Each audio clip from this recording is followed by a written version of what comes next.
Hello বন্ধুরা, গত শনিবার আমি আমার পরিবারের সাথে গিয়েছিলাম বাবা বড় কাছারির মন্দির দর্শন করতে।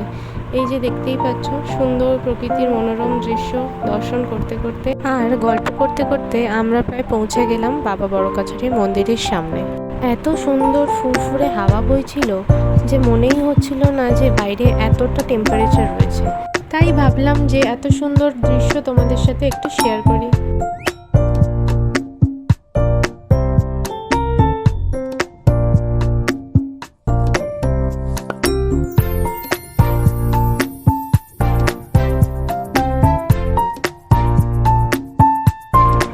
এই যে দেখতেই পাচ্ছ তোমরা, আমি প্রায় চলে এসেছি বাবার মন্দিরের সামনে। এখন চলে এসে আমাদের যে অটোটায় করে আমরা এসেছিলাম সেটা রাখলো একটি জায়গায়, এবং তারপর আমরা ওখান থেকে চলে গিয়েছিলাম একটি দোকানে, যেখানে আমাদের সমস্ত জিনিসপত্র, ব্যাগ, ফোন সব কিছু রেখে দিয়েছিলাম কিছুক্ষণের জন্য, যতক্ষণ আমরা পুজো দেবো সেই টাইমের জন্য। তারপর আমরা কিনে নিলাম পুজোর যাবতীয় জিনিসপত্র। তারপর চলে গেলাম বাবার ঘাট থেকে বাবার মাথায় জল ঢালার জন্য জল আনতে। এই ঘটিতে করে আমি আর মা, বাবা, ভাই সবাই গিয়েছিলাম। বাবার ঘাটের সামনে থাকা এই যে দোকানপাটগুলো দেখছো, যেগুলো আগে কিছুদিন আগেই প্রায় আগুন ধরে গিয়েছিল, তো তারই দৃশ্য তোমাদের সামনে তুলে ধরার চেষ্টা করলাম। তারপরেই আমরা চলে এলাম বাবার ঘাটের সামনে। এই যে দেখো, এখানে বাবার পুকুর ঘাটটা দেখা যাচ্ছে সুন্দর করে। তারপরে মা গেল সাবিত্রী মাকে শাখা পলা সিঁদুর দিয়ে প্রণাম করতে।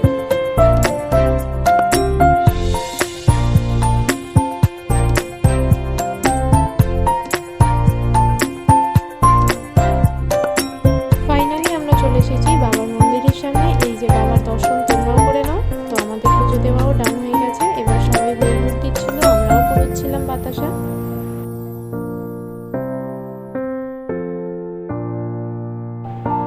আমিও শেষ পর্যন্ত বাতাসা কুড়িয়ে নিয়েছি। এই যে আমার ভাইও কুড়িয়ে নিল বাতাসা। আমরা অনেকেই বাতাসা কুড়িয়ে নিয়ে এখন আমরা মায়ের কাছে রেখে দিলাম। এখন হচ্ছে আমার পালা হরিলুট দেওয়ার। তো আমিও শুরু করে দিয়েছি হরিলুট দেওয়া। সবাই বাতাসা কুড়াচ্ছেও।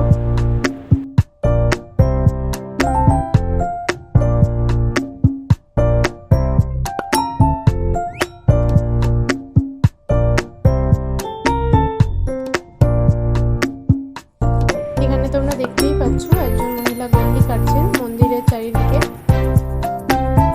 তো আমাদের পুজো দেওয়া কমপ্লিট। তো আমরা যে দোকানে ব্যাগ রেখেছিলাম সেখানে চলে এলাম চটপট। এসে হাত মুখ ধুয়ে জুতো পরে নিয়ে রওনা হলাম মন্দিরের চারিদিকে। এই যে সুন্দর সুন্দর দোকান দেখছো, মেলার মধ্যে কত জিনিস বিক্রি হচ্ছে, সুন্দর খাবার দোকানও রয়েছে।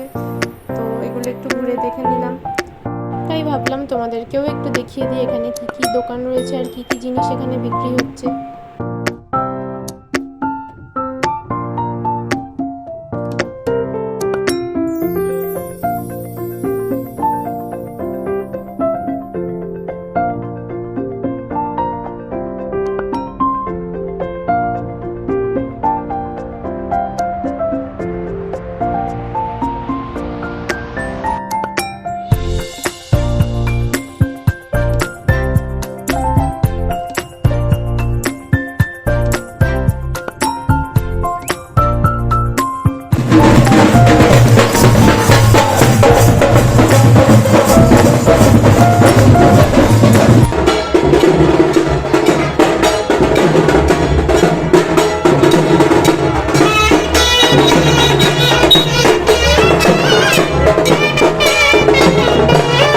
তারপরে আমরা চলে এলাম একটা খাবার দোকানে। তো দেখো, তোমাদের ভেতরটা দেখাচ্ছি। আমরা খেতে এসেছি বাবা বড় কাছারি হিন্দু হোটেলে। তো এখানে অনেক রকমই খাবার পাওয়া যায়, কিন্তু আমরা চুজ করেছিলাম কচুরি, আলুর দম, ঘুগনি, আর সাথে একটা করে ওরা বেগুনি ওই থালির মধ্যেই দিয়েছিল। খাওয়া দাওয়ার পর্ব শেষ করে এবার বাড়ি আসতে হবে। তো অটোয় উঠে বাড়ির দিকে রওনা দিলাম। চলো, আজকে ব্লগটা এইটুকুই। এবার দেখা হবে অন্য ব্লগে।